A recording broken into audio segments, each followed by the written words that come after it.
suma xarit mi may tooñ mais li nga fa jotoon def vraiment ñu ngi koy saluer du ñu noppi di ko saluer di wax aussi suñu président actuel que namm nañu loolu nga commencé woon les séminaires les discussions les débats dans les groupes WhatsApp que nous avions donc loolu je tenais à le dire au début merci président Abdou. Madame la ministre maa ngi dellu di la nuyu di nuyu sa collègue ministre du travail ak les hauts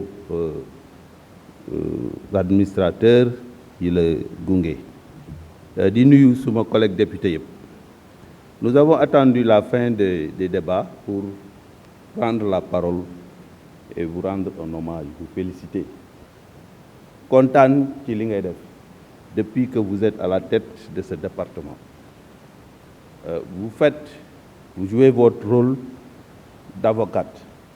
Ndax depuis que vous êtes là, les avancées que nous avons par rapport aux accords internationaux qui touchent la vie et le bien-être des Sénégalais de l'extérieur, en sont témoins.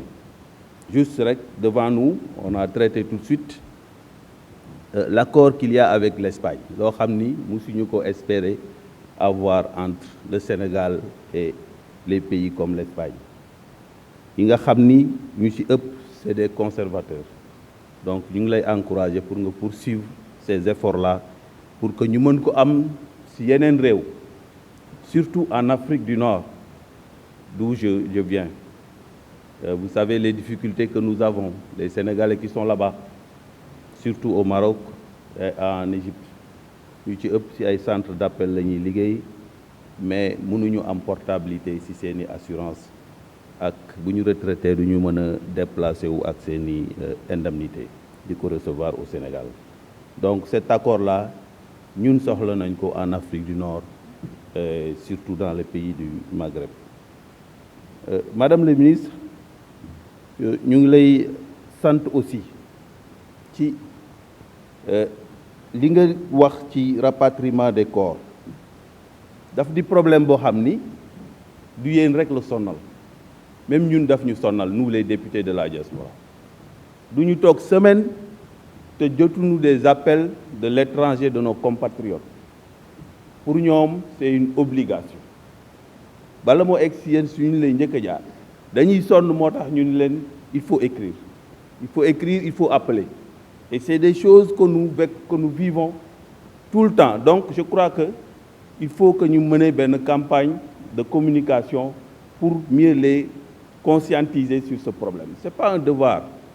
Président Macky Sall moo am xol bu yaatu boo xam ni depuis 2012 la ko yoroon loolu moo tax mu koy def mais du obligation loolu war nañ ko xam.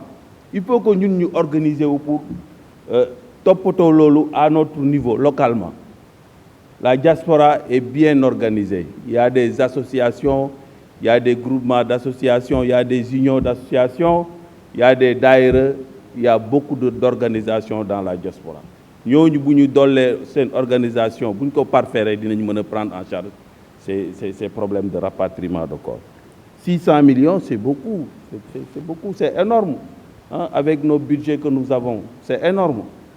Donc là, ñun ce qu'on sollicite, ce que je sollicite, moi, les représentations diplomatiques, il faut ñu dimbali ñu ci loolu jàppale ñu ci ñu mettre en place ces assurances comme ni nga ko waxee. Comme pour les coopératives d'habitat aussi, on a besoin de leur soutien parce que Madame la ministre, pour les 20 000 logements que nous avons, des 100 000 que le président nous a octroyés, on a d'énormes problèmes pour mettre en place des coopératives d'habitat. Ces coopératives d'habitat sont logées au niveau du ministère de l'Agriculture. Pour faire les démarches, c'est la croix et la bannière. Donc vraiment, bëggoon nañu yéen ngeen jàppale ñu ci bu ñu mënee trouver benn formule pour mën ko gën ko yombal mu baax parce que vraiment loolu dinañu arranger trop. Madame la ministre, di saluer li nga xam ne nii am na ci accord de coopération bi nga xam ni ci GTA bi la mise en place du FPSO. C'est toujours dans le prolongement de la diplomatie du bon voisinage, si cher au président de la République. kooku ñun dañ def suñ kéemtulaay kàttan pour jàppale ko ci. C'est ce que nous disons à nos compatriotes qui sont à l'étranger. Kenn ku si nekk fa nga nekk, tu es un ambassadeur. Il faut ñu am loolu, il faut ñu xam loolu. En m'adressant à mes compatriotes qui sont à l'étranger, comme ceux qui sont chez nous en Mauritanie, je leur dis toujours que ñun ñëpp kenn ku si nekk na jàppe boppam ambassadeur.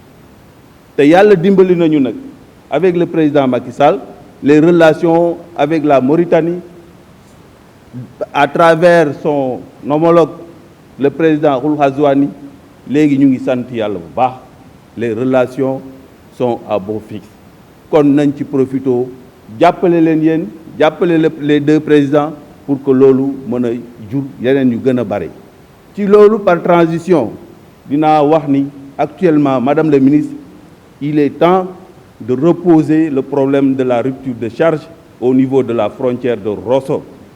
Ça fait 11 ans que ça dure. Nos transporteurs, nos compatriotes qui travaillent dans le transport de matériel et de marchandises souffrent énormément. Les produits, on les consomme, périssent et vraiment ça c'est un manque à gagner énorme. Maintenant pour transporter ben nat, on te demande 6 000, ce qui veut dire à peu près 10 000 francs. C'est trop cher. C'est à cause de la rupture de charge. Donc, lolo, Madame le ministre, je crois que c'est une relation de telle sorte que il faut reposer ce problème-là. Avec nos transporteurs, avec les transporteurs de la Mauritanie, nous allons régler ce problème-là. Bien qu'on salue le démarrage prochain des travaux du pont de Rosso, parce que si l'on est arrimé, mais ça ne peut plus attendre, ça fait 11 ans que ça dure. Donc, si nous avons pour que nous régler le problème de du transport-là, nous allons arranger vraiment pour nos compatriotes qui sont là-bas. Je vous remercie pour le débat. Merci.